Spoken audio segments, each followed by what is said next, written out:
Hello everyone, welcome in channel.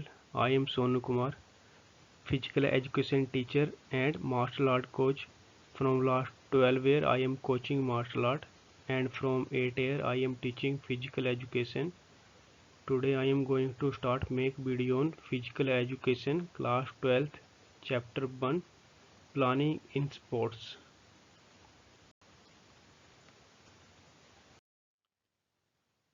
Planning in sports, जो sports है उसके अंदर जो प्लानिंग है वो कैसे होती है उसके बारे में हम इस चैप्टर में पढ़ेंगे।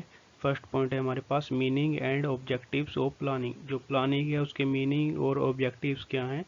सेकंड पॉइंट है हमारे पास various committees and its responsibilities pre, during and post, जो कमेटीज़ बनाई जाती हैं किसी भी इवेंट को पूरा करने के लिए उसकी रिस्पॉन्सिबिलिटीज़ क्या होती हैं जब भी कोई इवेंट हो रहा है तब, उससे पहले, उससे बाद में। नेक्स्ट है टूर्नामेंट। टूर्नामेंट कोई भी मैचेस होते हैं उनको कराने के मेथड होते हैं, तो वो डिफरेंट डिफरेंट टाइप के होते हैं, like knockout, league, round robin and combination. तो ये 3 पॉइंट आज हम डिस्कस करेंगे वीडियो में।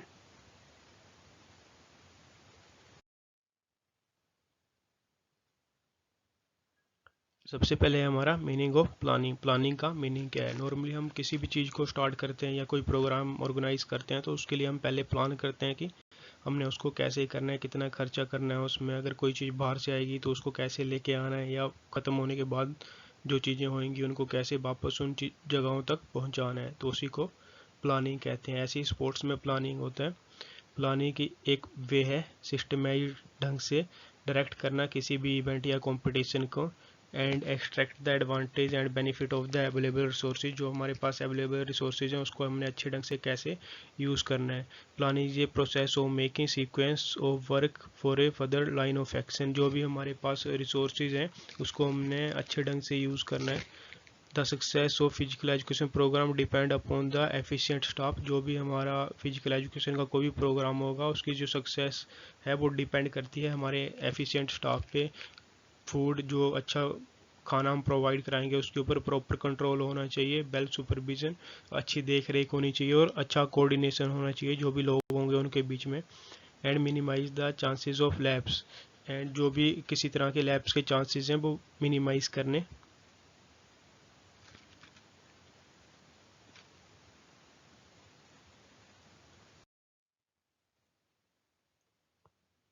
नेक्स्ट हमारा ऑब्जेक्टिव ऑफ प्लानिंग। जो प्लानिंग है उसके ऑब्जेक्टिव क्या है?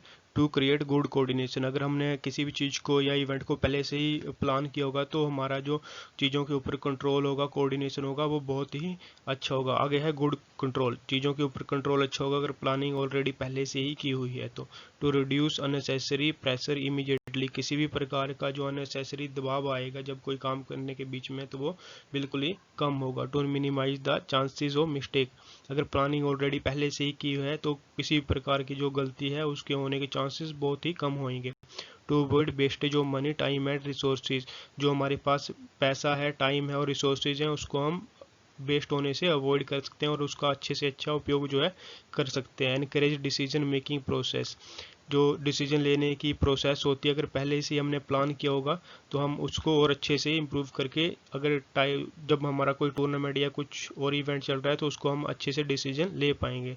बूस्ट क्रिएटिविटी, अगर काफ़ी लोग मिलके साथ बैठ के अगर किसी चीज़ का प्लानिंग करते हैं तो जो क्रिएटिविटी है, अलग अलग लोग जिस तरह से सोचेंगे वो चीज़ों को अलग अलग ढंग से, क्रिएटिविटी ढंग से उसको यूज़ करने के लिए अपना ओपिनियन दे सकते हैं। To utilise the resources effectively and economically, जो भी हमारे पास रिसोर्सेज होंगे उसको हम इफेक्टिव ढंग से और इकोनॉमिकली ढंग से उसको हम यूज़ कर पाएंगे।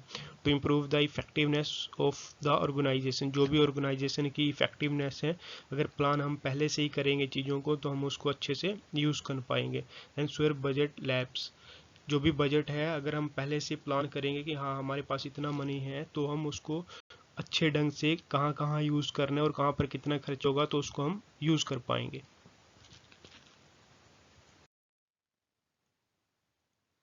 नेक्स्ट पॉइंट है हमारा various committees and it's responsibility pre, during and post. सबसे पहले आएगा एडमिनिस्ट्रेटिव डायरेक्टर। एक एडमिनिस्ट्रेटिव डायरेक्टर होगा जो इवेंट को देखेगा कि हाँ इवेंट कैसे चलेगा आगे और उसके लिए क्या क्या चीज़ करना है। इसके बाद आएगा एग्जीक्यूटिव कमेटी। एग्जीक्यूटिव कमेटी जो होगी वो हर तरह के काम आगे करेगी। सबसे पहले आएगा रिस्पॉन्सिबिलिटीज प्री। जब भी कोई टूर्नामेंट या इवेंट हो रहा है उसके पहले जो क्या रिस्पॉन्सिबिलिटीज हैं। सबसे पहले ऑर्गेनाइजिंग कमेटी, एक ऑर्गेनाइजिंग कमेटी बनाई जाएगी जो ऑर्गेनाइज करेगी। पब्लिसिटी कमेटी, इस इवेंट को या टूर्नामेंट को जो पब्लिसिटी करनी है ये उसका काम है। नेक्स्ट है मार्किंग कमेटी। मार्किंग कमेटी का काम होता है कि जो भी उनके पास अवेलेबल है उसको कैसे यूज़ करना है। आगे है फाइनेंस कमेटी। फाइनेंस कमेटी का काम होता है जो उनका मनी से रिलेटेड जो भी काम होगा वो फाइनेंस कमेटी देखेगी। नेक्स्ट है ट्रांसपोर्ट कमेटी। ट्रांसपोर्ट कमेटी का काम है कि लोगों को एक जगह से दूसरी जगह लेके आना। हो सकता है कोई टीम या प्लेयर जो है दूसरी स्टेट से या दूसरी जगह से आ रहे हैं, उनको इवेंट हॉल या जहाँ भी स्टे होगा उनका वहाँ तक पहुँचाने का काम। आगे है food and accommodation committee. Food और अकोमोडेशन कमेटी का काम होता है कि लोगों को खाना प्रोवाइड करवाना और जहाँ भी उनके रहने के लिए जो प्लेस डिसाइड किया गया होगा उनको वहाँ पर पहुँचाना। आगे नेक्स्ट है कमेटी फॉर ऑफिशियल्स। ऑफिशियल्स, कोई भी इवेंट के लिए ऑफिशियल्स ज़रूरी होते हैं, तो ऑफिशियल्स कहाँ से बुलाने हैं ये सब काम जो है ऑफिशियल कमेटी करती है। ग्राउंड एंड इक्विपमेंट कमेटी, जो ग्राउंड और इक्विपमेंट हैं उनको भी मैनेज करना होता है, तो ये सब काम जो है ग्राउंड एंड इक्विपमेंट कमेटी का है। नेक्स्ट है first aid committee. First aid committee का काम है कि हाँ, अगर टूर्नामेंट के दौरान किसी भी प्लेयर को या कोई दूसरे भी लोगों को अगर चोट वगैरह लग जाती है तो उनको फर्स्ट एड कैसे प्रोवाइड करवानी है।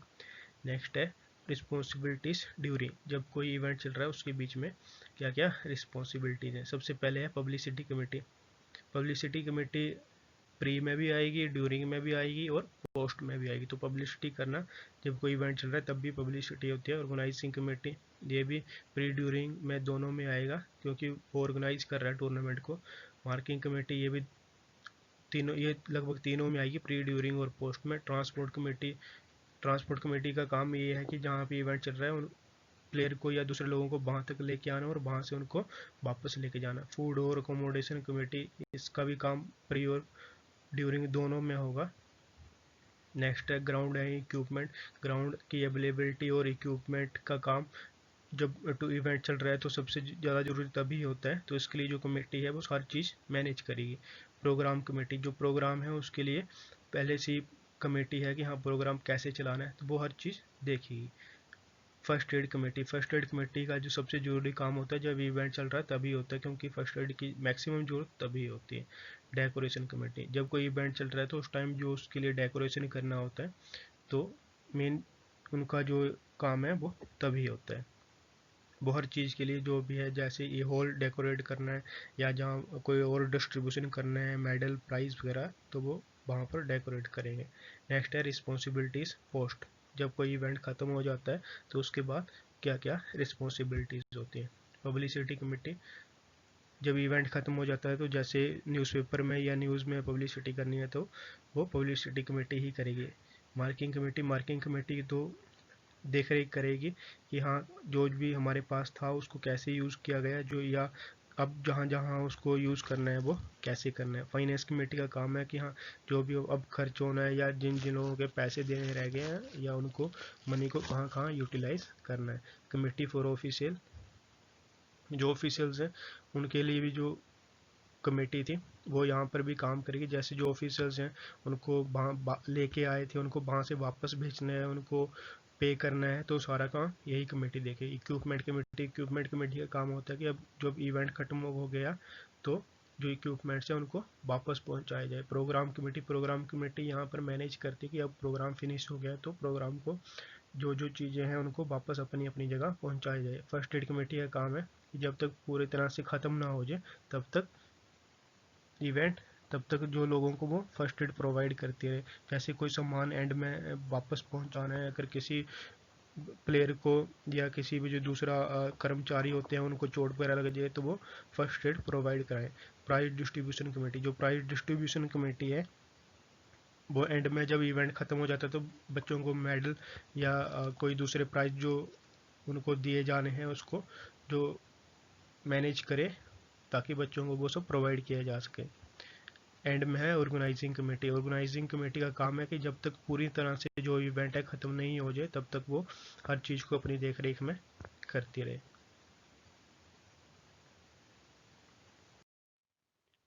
नेक्स्ट है हमारे पास टूर्नामेंट्स, नॉकआउट, लीग और राउंड रॉबिन एंड कॉम्बिनेशन। जो टूर्नामेंट है वो होते क्या हैं? A series of sports competition in which a team और player finally win and rest of the participator lose the matches.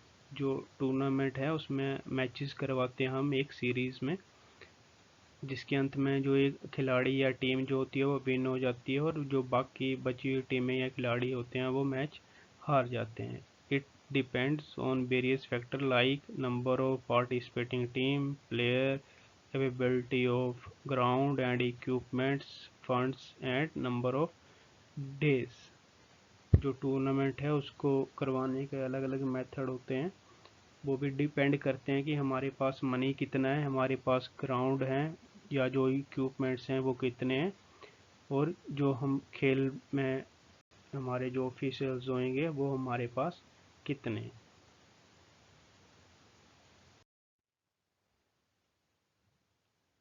First है हमारे पास knockout.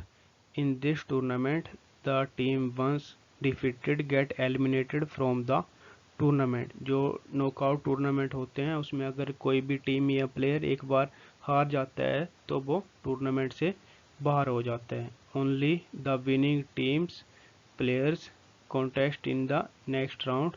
Opportunities are given to the winning player और टीम। जो टीम जीत जाती है, player जीत जाता है, वो ही नेक्स्ट राउंड में जाकर खेल सकता है। एंड में कोई भी एक जो है विनर या टीम खिलाड़ी निकाला जाता है। नेक्स्ट पॉइंट है हमारा लीग और राउंड रॉबिन जो टूर्नामेंट होता है। In single league tournament all participating team compete with each other. जो सिंगल लीग टूर्नामेंट होता है उसमें जितनी भी पार्टिसिपेटिंग टीम होती हैं वो आपस में एक दूसरे के साथ एक बार मैच जो है पक्का खेलती हैं। Whereas in double league each team play with every other team twice without any consideration of victory और डिफीट। जो डबल लीग टूर्नामेंट होता है उसमें जो टीमें एक दूसरे के साथ दो बार आपस में मैच खेलती हैं, और जिस भी टीम को टोटल जो उसके पॉइंट्स इकट्ठे किए जाते हैं, जितने मैच वो खेलती है उसमें से जितनों में विन होती है तो विन होने का उसको एक पॉइंट मिलता है। एंड में उन पॉइंट्स के अकॉर्डिंग जो है विनर टीम निकाली जाती है। नेक्स्ट है हमारे पास combination tournament. These are the tournaments is which some round are played on the basis of knockout and some are played on the basis of league। इस टाइप का जो टूर्नामेंट होते हैं कॉम्बिनेशन टूर्नामेंट, उसमें जो कुछ राउंड्स हैं वो नॉकआउट मेथड के हिसाब से खेले जाते हैं और जो कुछ राउंड्स हैं वो लीग सिस्टम के अकॉर्डिंग खेले जाते हैं। एग्जांपल के लिए जैसे नॉकआउट कम नॉकआउट, पहले नॉकआउट टूर्नामेंट कराया जाता है, उसके बाद अगर जो टीमें हार जाती हैं उनका फिर से नॉकआउट करवाया जाता है। सेकंड है नॉकआउट कम लीग। पहले कुछ राउंड जो है नॉकआउट के साथ कराए जाते हैं और उसके बाद जो कुछ राउंड्स हैं वो लीग मेथड के अकॉर्डिंग कराए जाते हैं। थर्ड है लीग कम लीग। इसमें जो होता है कुछ राउंड्स लीग के साथ करवाए जाते हैं और अगर टीमें जो हार जाती हैं लीग में भी उसके बाद उनका जो फिर है लीग टूर्नामेंट करवाया जाता है। फोर्थ है लीग कम नॉकआउट। इसमें पहले जो कुछ राउंड्स हैं लीग मेथड के अकॉर्डिंग कराए जाते हैं और बाद में कुछ नॉकआउट मेथड के अकॉर्डिंग करवाए जाते हैं। तो ये था हमारा टूर्नामेंट्स मेथड। नेक्स्ट है हमारे पास advantage and disadvantage of league tournament. जो लीग टूर्नामेंट है उसके एडवांटेज और डिसएडवांटेज, लाभ और हानियाँ क्या हैं। जो एडवांटेज हैं वो हैं first, only real player team that has been potential will be the winner of the tournament. जो कोई टीम या प्लेयर होगा जिसके अंदर पोटेंशियल होगी, जो अच्छा प्लेयर होगा वो टूर्नामेंट का विनर होगा। सेकंड है charm of the tournament still maintained through out of the tournament. जो चार्म है टूर्नामेंट का वो जब तक एंड तक टूर्नामेंट चलता रहता है तब तक वो बना रहता है। Third good team player will continue throughout of the tournament, so the chance of selection of good player is still alive. जो नॉकआउट टूर्नामेंट होता है उसमें अगर एक बार कोई प्लेयर हार जाता है तो वो टूर्नामेंट से बाहर हो जाता है, पर जो लीग टूर्नामेंट है उसमें ऐसा नहीं होता है, क्योंकि हर टीम दूसरी टीम के साथ खेलती है, या जो प्लेयर होता है वो दूसरे प्लेयर के साथ खेलता है, तो जो बाहर होने के चांसेस हैं वो बहुत ही कम है, और जो बेस्ट टीम या प्लेयर होता है वो एंड में निकल के आता है। Disadvantage of league tournament, funds are required more. अगर हमने लीग टूर्नामेंट करवाना है तो हमारे पास जो फंड्स हैं या मनी है उसको हम ज़्यादा यूज़ करते हैं, क्योंकि वो मैचेस जो हैं लंबे चलते हैं। टाइम इज़ रिक्वायर्ड मोर, जो हमारे पास टाइम होगा वो हमें ज़्यादा चाहिए होगा, क्योंकि जो मैचेस हैं वो उसमें ज़्यादा होते हैं। थर्ड, रिजल्ट कम्स लेट, जो परिणाम होता है, रिजल्ट आएगा कि कौन सा टीम जीता है या कौन सा टीम या प्लेयर जो है वो विन हुआ टूर्नामेंट में, तो वो लेट होता है, क्योंकि जो मैचेस हैं वो काफ़ी लंबे टाइम तक चलते रहते हैं। 4, requirement of more number of officials and more number of ground, जो रिक्वायरमेंट है हमारे पास ऑफिशियल्स की या ग्राउंड्स की, अगर लीग टूर्नामेंट चलते हैं तो वो काफ़ी लंबे टाइम तक चलते हैं, तो हमारे को ऑफिशियल्स और जो ग्राउंड हैं वो भी ज़्यादा चाहिए होते हैं। Fifth, equipments are needed more, जो हमारे पास इक्विपमेंट्स होते हैं किसी भी गेम को कराने के लिए, उसकी जो हमारे पास नीड होती है वो ज़्यादा होती है, क्योंकि जो टूर्नामेंट है लंबे टाइम तक चलता रहेगा, तो हमें उस टाइम तक जो हमारे पास इक्विपमेंट्स हैं वो भी पूरे होने चाहिए। नेक्स्ट पॉइंट है हमारे पास advantage and disadvantage of knockout tournament. जो नॉकआउट टूर्नामेंट है उसके एडवांटेज और डिसएडवांटेज क्या है। एडवांटेज है हमारे पास, फर्स्ट पॉइंट है the knockout tournament are less expensive because of the team which get defeated is eliminated from the competition. जो नॉकआउट टूर्नामेंट होते हैं वो बहुत ही कम एक्सपेंसिव होते हैं, उसमें खर्चा कम होता है, क्योंकि कोई एक टीम अगर एक बार हार जाती है तो वो कंपटीशन से बाहर हो जाती है। Second point, the knockout tournament is helpful in enhancing the standard of sports because each team tries to present the best performance to avoid the defeat। जो नॉकआउट टूर्नामेंट है उसमें जो स्पोर्ट्स के स्टैंडर्ड होते हैं उनको बढ़ाने में हमें हेल्प मिलती है, क्योंकि जो कोई भी एक टीम होती है वो हारने के डर के कारण जो अपना है 100% परफॉर्मेंस देती है मैच में। Third, because of less number of matches it requires less time to complete the tournament. जो हमारे टूर्नामेंट होता है उसमें हमें कम टाइम लगता है उसको कंप्लीट करने के लिए, क्योंकि जो हमारे मैचेस होते हैं नॉकआउट टाइप टूर्नामेंट में वो कम होते हैं। Fourth point, minimum number of officials are required in organising such type of tournaments. जो नॉकआउट टूर्नामेंट्स होते हैं उसमें हमें कम ऑफिशियल्स की ज़रूरत पड़ती है, क्योंकि जो मैचेस होते हैं बाकी लीग टूर्नामेंट के अकॉर्डिंग बहुत ही कम होते हैं। नेक्स्ट है डिसएडवांटेज।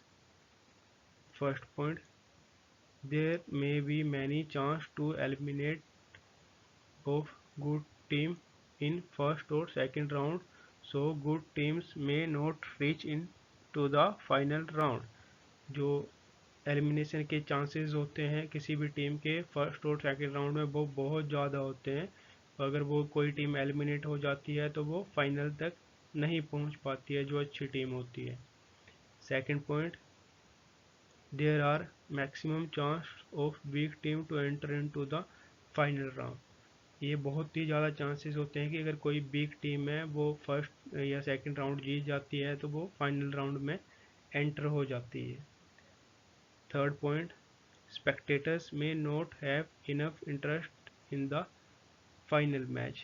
जो भी दर्शक आए होते हैं टूर्नामेंट में, अगर कोई वीक टीम एंड तक पहुंच जाती है जो मैच में उनका इंटरेस्ट है वो कम हो जाता है।